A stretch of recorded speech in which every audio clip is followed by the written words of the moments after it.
Hi.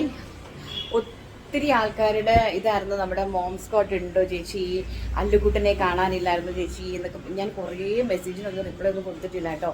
കാരണം ഞാൻ message നോക്കുന്നേ ഇല്ല. അല്ലുകുട്ടൻ ഇങ്ങനെ വന്ന് അല്ലുകുട്ടൻ ഇപ്പോൾ സ്കൂളിൽ പോകാനായിട്ട് ഒരുങ്ങി നിൽക്കുകയാണേ. അല്ലുകുട്ടൻ നമ്മുടെ ഓപ്പണിങ്ങിൻ്റെ അന്ന് അവൾക്ക് USSൻ്റെ സ്കോളർഷിപ്പ് ഉണ്ടായിരുന്നു. അപ്പോൾ അവൾ സ്കോളർഷിപ്പിന് പോയിട്ട് അവൾ വന്നപ്പോഴത്തേക്ക് ഏകദേശം ഒരു 5:30 മണിയായി. പിന്നെ അവളിപ്പം പണ്ടത്തെ പോലെ അല്ല, നമ്മുടെ വളർന്ന് വന്നപ്പോൾ ഇച്ചിരി ഷൈയാണ്. വീഡിയോ എടുക്കാനും ഫോട്ടോ എടുക്കാനൊക്കെ ഭയങ്കര പാടാണ്, ഭയങ്കര ബുദ്ധിമുട്ടാണ്. അല്ലുകുട്ടൻ ഇങ്ങനെ വന്നേ, നീ കാണിച്ചു തരാം. നമ്മുടെ അല്ലുകുട്ടനെ വിളിച്ചപ്പോൾ റോക്കി സാറ് വന്നിട്ടുണ്ട്. നോക്ക് പറയണി നടക്കുന്നുണ്ടോ കണ്ടോ? ചമ്പി പോയത് ഇത് അല്ലുകുട്ടന്റെ സ്ഥിരം ഇടപാടിപ്പിക്കണം. ഭയങ്കര ചമ്പല, ആൾക്കൂട്ടത്തിൽ വരികയില്ല. എനിക്കറിയില്ല, ഭയങ്കര ഷൈയാവളിപ്പം. സ്കൂളിൽ പോയി എക്സാം നടക്കുമല്ലേ, സ്കൂളിൽ പോകാൻ റെഡി ആവണം. ഇതാ നമ്മുടെ റോക്കിക്കുട്ടൻ. കുറേ പേര് റോക്കിക്കുട്ടനെ മിസ് ചെയ്തു എന്ന് പറഞ്ഞു. ഇതാ റോക്കിക്കുട്ടൻ സുഖമായിട്ടിരിക്കുന്നു. ഇപ്പം ടീപ്പോയിലാണ് വെല്ലസക്കം. ഇതാ മമ്മി എന്തെങ്കിലും ഞാൻ കാണിച്ചു തരാം. അവനെപ്പോഴും രാവിലെ കൈയൊക്കെ കൊടുത്തുകൊണ്ട് ഇങ്ങനെ ഇരിക്കണം. എൻ്റെ ചേച്ചി പെണ്ണ് പോകുമ്പോൾ ഒരു ഉമ്മ കൊടുക്കണം. ഉമ്മ കൊടുത്തേ.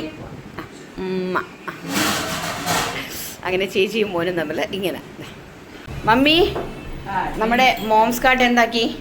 ഇന്ന് തോരനാണോ? ചെറുപയർ കുതിർത്തത്, ബീൻസ്, ക്യാരറ്റ്, തോരൻ, ക്യാബേജ്. തോരനൊക്കെ റെഡിയായോ? ഒരുപാട് പേർക്ക് ഇങ്ങോട്ട് നോക്കിയേ. മോംസ് കാർട്ട് ഇങ്ങോട്ട് നോക്കാമേ, ക്യാമറയില്ല. മോംസ് കാർട്ടിൻ്റെ കാര്യം ചോദിച്ചാൽ ഒരുപാട് പേര് തിരക്കുന്നുണ്ട്. അത് ചേച്ചി മോംസ് കാർട്ട് ഇല്ലേ എന്നൊക്കെ. അപ്പം ഞാൻ പറഞ്ഞിട്ടുണ്ട് മമ്മിക്ക് വേണ്ടിയല്ല തുടങ്ങിയത്. ഇപ്പം ഞാൻ കടയിലെ കാര്യങ്ങളെല്ലാം നോക്കുന്നത്, എല്ലാം മമ്മിയാണ് നോക്കുന്നത്. മോംസ് കാർട്ട് എങ്ങനെ പോകുന്നു? അപ്പോൾ ഓക്കെ. അപ്പം രാവിലെ എന്നിട്ട് കക്ഷി മോദക്കറിയൊക്കെ വെച്ച് കേട്ടോ. ഇപ്പം മണി 7:30 ആയതേ ഉള്ളൂ. പക്ഷെ ഞങ്ങൾക്കെല്ലാം റെഡി ആയിട്ടുണ്ട്. അപ്പം എല്ലാവർക്കും